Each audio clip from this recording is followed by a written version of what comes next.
Good morning S family, welcome back to the channel S S uncut. কেমন আছো তোমরা সবাই? আশা করব প্রত্যেকে খুব ভালো আছো। তো লাস্ট 2-3 দিন হলো আমরা পুনেতে ব্যাক করেছি। 2 মাস পরে পুনেতে ফিরে খারাপ লাগছে না। এখন তো প্রচণ্ড ব্যস্ত, নিজের কাজ প্লাস বাড়ির কাজ।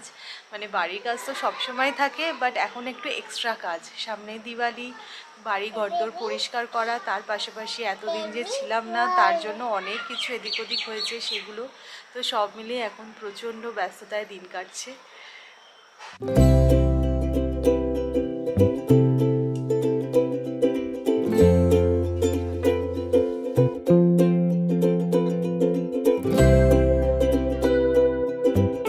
রেডি হয়ে নিয়েছি, ব্রেকফাস্টও হয়ে গেছে আমাদের। ব্রেড আর কলকাতা থেকে মিষ্টি এনেছি, সেই দিয়ে এখন আমাদের ব্রেকফাস্ট হচ্ছে 2 দিন।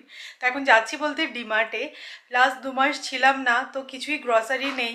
আর ওই অল্প অল্প করে অনলাইনে আনাতে ইচ্ছা করছে না, মনে হচ্ছে গিয়ে দেখে সবটা গুছিয়ে আনি।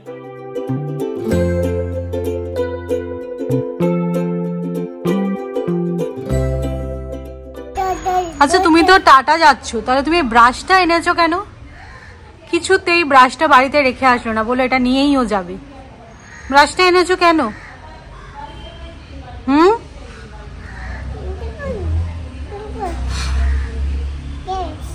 আমাদের বেশ একটু সমস্যায় পড়তে হয়েছিল। এই গাড়িটা ফার্স্ট টাইম বার করলাম আসার পরে পুনেতে, আর স্টার্ট নিচ্ছিল না। সৌমিকে ড্রাইভার সিটে বসিয়ে স্টার্ট করিয়ে আমি বোনেট খুলে একটু ব্যাটারির তারটাকে ঠিকঠাক করে স্টার্ট নিল। একটু স্টার্ট হয়ে গেলে ঠিক আছে। ব্যাটারিটা চার্জ হয়ে যাবে। হ্যাঁ, তুমি এসিটা চালালে কেন? এসেই দেখো এসির নবটা ঘুরিয়ে দিল। অতটাও গরম নেই তো, যো এসি লাগবে না।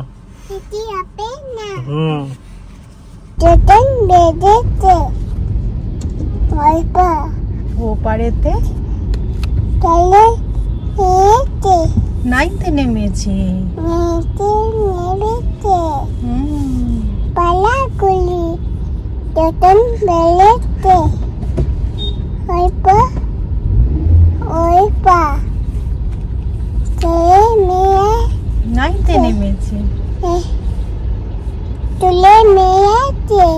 Johnny Johnny papa eating sugar. আগে ওটা নয়, আগে ইটিং সুগার। নো নো, এটাতে খালি দুষ্টুমি করিস কেন? Eating sugar. নো পাপা, পাপা চুপ কর।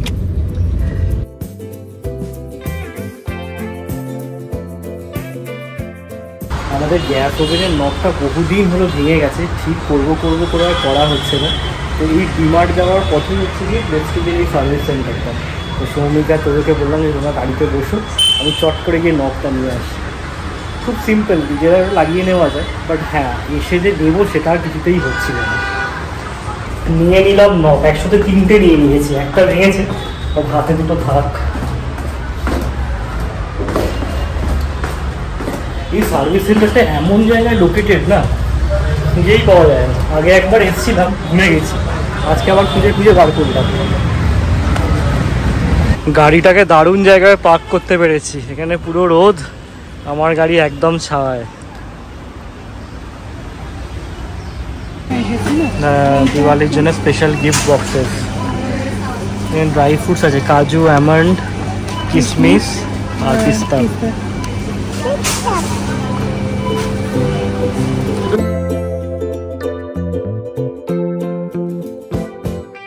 কে লাগবে? অবশ্যই। 1 কেজিটা নিয়ে নাও। দিওয়ালি আসলে যেন স্পেসিফিক্যালি এই মতি সাবানগুলো দেখা যায় না?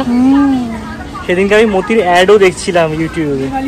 হ্যাঁ, সত্যি দারুণ লাগে।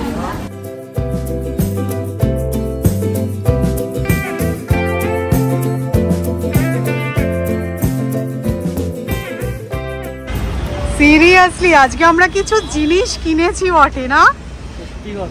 বোঝা যাচ্ছে যে আমরা 2 মাস ছিলাম না, সংসারে কিচ্ছু নেই।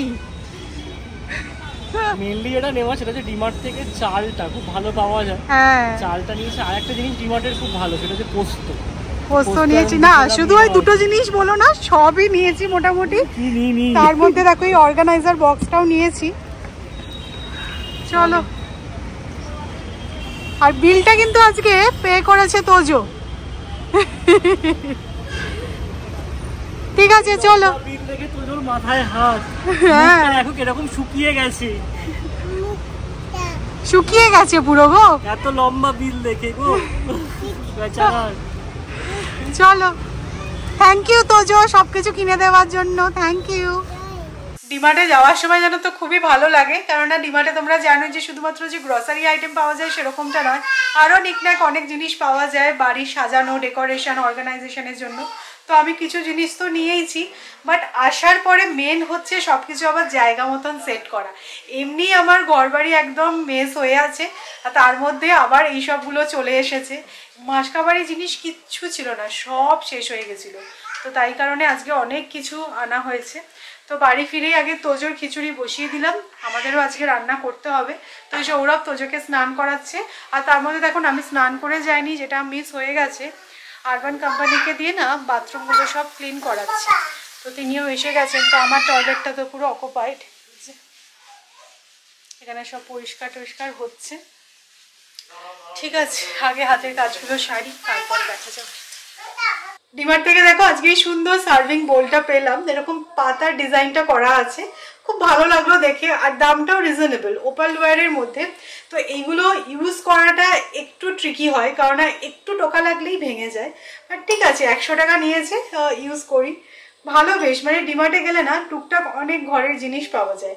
আমি তো একটা অর্গানাইজার এনেছি, তারপরে কলকাতা থেকে অ্যাকচুয়ালি আমের আচার এনেছি, তো সেটা রাখবো বলে দেখো এই কাঁচের বয়ামটা এনেছি, এটাও বেশ ভালো, এয়ার টাইট। এগুলোর দাম এই 69 করে, মানে 70 রুপিস ইজ টু গুড। একটা জিনিস শোনো, তোজো কোথায় গো? তোজো কি করছে?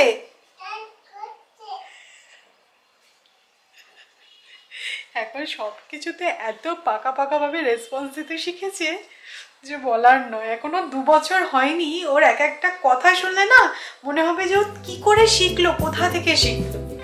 কলকাতা থেকে আমরা ফিরেছি 2 দিন হলো। সত্যি বলতে কলকাতার জন্য যেরকম মনটা খারাপ লাগছে, তার পাশাপাশি আমার ফ্ল্যাটের অবস্থা দেখে আমার লিটারালি কান্না পাচ্ছিল। এই 2 দিনে আমি যতটা পেরেছি মানে বসবাসযোগ্য করে তুলেছি, তবে সত্যি বলতে এত দিনের জন্য বাড়ি ছেড়ে গেলে না, এইটা কিন্তু একটা বিশাল বড় ডিসঅ্যাডভান্টেজ, মানে আবার একদম জিরো থেকে স্টার্ট করতে হয়, কখনো কখনো গিয়ে ভীষণ ফ্রাস্ট্রেটেড লাগে।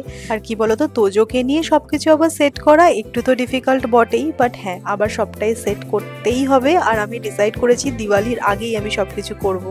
তো আজকে আমি একটা 1 পট রাইস বানাচ্ছি, যেদিনকেই আমার তাড়াহুড়ো থাকে আমি এই টাইপের 1 পট রাইসগুলো বানিয়ে নিই, আর আমার মনে হয় খেতেও ভালো লাগে, আর এফার্ট তো লাগে না বললেই চলে। তো ক্যাপসিকাম, আলু আর পেঁয়াজ দিয়ে আজকে এটা বানাচ্ছি, আর অন্য ভেজিটেবলস কাটার মতো আমার কাছে টাইম ছিল না। পেঁয়াজ, আলু, ক্যাপসিকামটা একটু ফ্রাই করে নিয়েছি, গোটা গরম মশলা প্রথমে ফোড়নে অ্যাড করে, আর তারপরে ড্রাই স্পাইসেস অ্যাড করেছি। মেনলি যেটা দিয়েছি চিকেন মশলা, তোমরা চাইলে বিরিয়ানি মশলাও অ্যাড করতে পারো, কাশ্মীরি রেড চিলি পাউডার, টক দই, সব কিছু একসাথে দিয়ে ভালো করে নাড়াচাড়া করে মানে কষিয়ে নিয়েছি। আর ফ্রিজে দেখলাম অনেকটাই সয়াবিন গ্র্যানিউলস আছে, তো ভাবলাম এটাকেই ইউটিলাইজ করা যাক। তো গরম জলে কিছুক্ষণের জন্য এটাকে সোক করে রেখেছিলাম। এ দেখো স্বাদ মতো নুনও অ্যাড করে দিয়েছি। এবার ভালো করে কষিয়ে নিয়ে ধুয়ে রাখা রাইসটা অ্যাড করে দেবো, আবারও একটু নাড়াচাড়া করব। আর চালের যে কোয়ান্টিটি তার ঠিক ডাবল কোয়ান্টিটিতে জল অ্যাড করলেই কিন্তু সুন্দর ঝরঝরে পোলাও রেডি হয়ে যায়। মানে এই টাইপের 1 পট রাইসগুলো তোমাদের তাড়াহুড়ো থাকলে তোমরা অবশ্যই ট্রাই করো। আমি কিন্তু তোমাদের সাথে এরকম অনেক 1 পট রাইসের আইডিয়া শেয়ার করি, তো এটা বলতে পারি আমি ফাঁকিবাজি রান্না, বাট খেতে সত্যিই খুব ভালো হয়, তোমরা অবশ্যই ট্রাই করো। তো লাস্টে দেখো আমি গরম মশলা, ঘি আর কাঁচা লঙ্কা অ্যাড করেছি, দ্যাটস ইট। মানে এবার এটাকে মিডিয়াম টু লো ফ্লেমে কুক করলেই কিন্তু ঝরঝরে পোলাও রেডি।